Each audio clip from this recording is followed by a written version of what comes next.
प्रधानमंत्री नरेंद्र मोदी इतिमध्ये चंद्रपृष्ठर जी स्थानत चंद्रयान 3 अवतरण करिছে সেই স্থানৰ নামাকৰণ কৰিছে শিৱ শক্তি হিচাপে।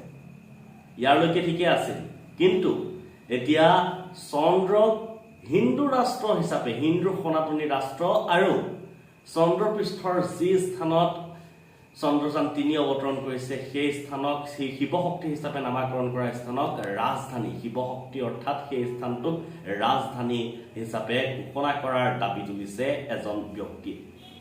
শুনি চাগে নিশ্চয়কৈ আচৰিত হৈছে, কিন্তু এয়াই সঁচা। আসলতে কোনে তুলিছে এই দাবী বিতংভাৱে জনাম। নমস্কাৰ, মই দীপাংকৰ শইকীয়া। ইতিমধ্যে চন্দ্ৰযান 3ৰ যি সফল অৱতৰণৰ পাছতেই দেখিবলৈ পোৱা গৈছে বিভিন্ন ধৰণৰ প্ৰতিক্ৰিয়া তথা বিভিন্ন ধৰণৰ কথা বতৰা আলোচনা হৈছে আৰু প্ৰধানমন্ত্ৰীগৰাকীয়ে ইছৰোৰ কাৰ্যালয়ত উপস্থিত হৈ তেওঁ নামাকৰণ কৰিছে চন্দ্ৰযান 3 অৱতৰণ কৰা স্থানক শিৱ শক্তি হিচাপে। ইয়াৰলৈকে ঠিকে আছিল, কিন্তু চন্দ্ৰক হিন্দু ৰাষ্ট্ৰ, হিন্দু সনাতনী ৰাষ্ট্ৰ হিচাপে নামাকৰণ কৰাৰ দাবী তুলিছে হিন্দু মহাসভাৰ অধ্যক্ষ স্বামী চক্ৰপাণী মহাৰাজে।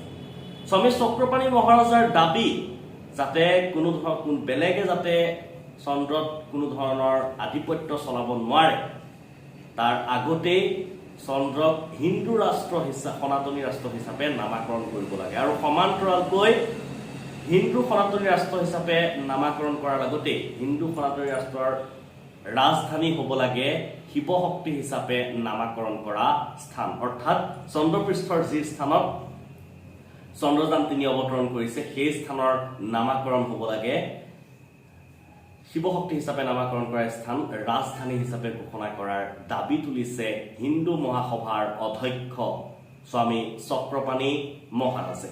কি কৈছিল আমি সেই গোটেই মন্তব্যটো এই মুহূৰ্তত আপোনালোকক দেখুৱাব বিচাৰিছো। देश के प्रधानमंत्री माननीय श्री नरेंद्र मोदी जी को बहुत बहुत धन्यवाद मैं देता हूं कि उन्होंने जिस प्रकार से चंद्रयान 3 जो चांद पर उतरा है उस स्थान का नाम शिव शक्ति पॉइंट रखा है और इसकी घोषणा किया है। लेकिन इसी के साथ मैं चाहता हूं कि इसके पहले कि कोई और विचारधारा के लोग, इसके और देशों के लोग वहां पे जा कर के वहां का फिर गजवा हिंद ना बनाए, इसलिए चांद को हिंदू राष्ट्र के रूप में घोषित किया जाए, संसद से प्रस्ताव पास करके, और वहां की राजधानी शिव शक्ति पॉइंट को बनाया जाए। क्योंकि इसके पहले कि कोई दूसरा जा कर के वहां पे जिहाद करे, वहां पे जा कर के वो इस्लामिक और अनेक विचारधारा को, कट्टरपंथी को फैलाए, आतंकवाद को फैलाए, इसके पहले चांद को एक हिंदू राष्ट्र के, हिंदू सनातन राष्ट्र के रूप में घोषित किया जाए और उसकी राजधानी शिव शक्ति पॉइंट ही हो। क्योंकि चांद भगवान शिव के मस्तक पे विराजमान होता है और इसी तरह से हिंदू सनातनियों का चंदा मामा से पुराना संबंध है।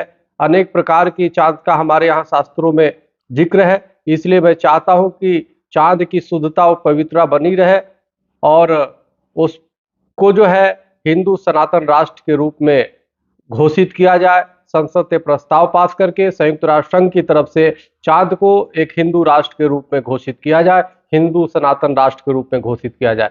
बहुत बहुत धन्यवाद। हरिओम, राम राम।